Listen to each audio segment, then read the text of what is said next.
What is going on, everyone? Welcome back to the channel. My name is Caden, or Cantina Comics, and today we're going to be ranking the top 5 worst live-action Flash suits that we've gotten throughout the years. So let's start off in last place with the Legion of the Superheroes suit that we had seen from 1979. Now, this suit definitely is a product of its time. It looks very dated, to say the least. The Flash symbol is turned on its side and inverted, and it looks really odd. I don't know why they went ahead and did that. They kept everything else pretty accurate to the comics. I love that he has the wings on the boots as well as the sides of his cowl. On top of that too, we have the fully connected belt and on the arms. I love when we have all this working together, especially with the gold boots. And this suit has all of that, but when you see it on screen, it looks really dated and really fake. The cowl also too has this like foam piece for the front part of it, and it looks really weird. I don't know what they're going for with this, but I will say we do have the open nose for Barry Allen. There's a suit in this list that has the nose covered for Barry, and honestly, I prefer that for Wally, but the fact that we have it open here for 1979 is pretty sick. Alrighty, next up at the number 20 spot, we have the 1997 Justice League of America movie. That really didn't go anywhere. This movie was, for lack of a better term, terrible. The suits in this were very questionable. I mean, just look at this Flash suit. The cowl is atrocious. It's a red hood, and then on top of that, we have these almost goggle-looking things going over the top that go across the back, and it just looks really weird. I don't know why they went ahead and made that like an indent. It just, I don't know. As well as the lightning bolts, they're not on the sides of his ears or by his ears. They're on the sides of his face going upward. Kind of looks like an Emperor Penguin. I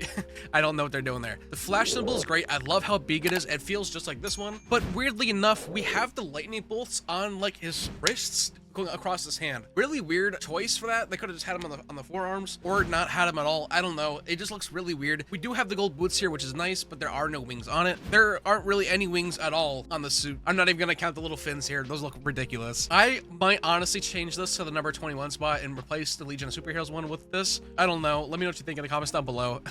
This suit is so weird, dude. Alrighty, next up at the number 19 spot, we have Grant Gustin's homemade suit, more so his test suit.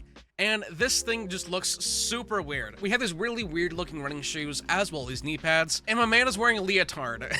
On top of that, we have some elbow pads and this really weird looking helmet. It kind of looks like one of those whitewater rafting helmets. I don't really know why or what they're going for with this. Weirdly enough though, we have the chin strap here. There's no wings. There's really no indication that this is the Flash. Minus this piece that Cisco makes that goes into the ear. It's very small, but it's there, so that is gonna give it a little bit of points. But yeah, this is just a homemade suit. There are better ones in this video, so I'm gonna move on. Next up, we have Ezra Miller's homemade suit from the Flash. As far as like homemade / prototype suits go, I think this one is really high up there. It's definitely criminally underrated for sure. If you want to see my video where I talked about the most underrated DCEU superhero suits, go ahead and click up here. This suit is on there with a ton of others. So speaking of the suit, we have these high top Converse with duct tape on them, holding them all together, as well as duct tape on Barry's pants. We got the elbow pads once again, but we have this like body armor / vest that Barry is wearing here, and we can see the lightning bolt etched into it. I love that. We have a balaclava and a helmet here as well. And on the sides of the helmet, we actually have the wings. Very surprising, but I love it. It looks great. This prototype suit was in the movie, I think, for less than a minute. It made a quick appearance, and overall, it's a pretty good homemade suit. I think it's better than the last one anyway, and that's why it's here. Quickly, I just want to let you all know that I went ahead and made a Discord server to connect with all of you better. There we talk comics, movies, gaming, theories,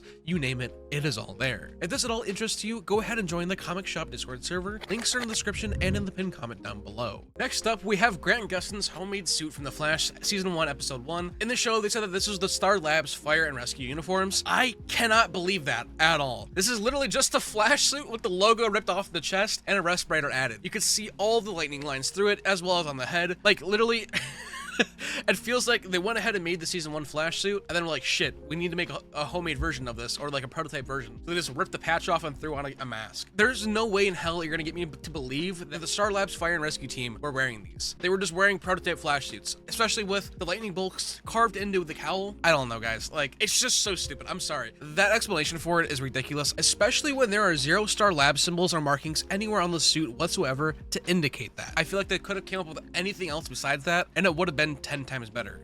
I mean, Barry even knew that the respirator was dog shit. He threw that shit away immediately after his first encounter with anything. Like, I don't know, dude. Let's move on. With all that being said, that was my ranking. I'd love to hear yours in the comments down below. Go ahead and drop it. You can watch the full video on Cantina Comics. Links are in the description and in the pinned comment down below.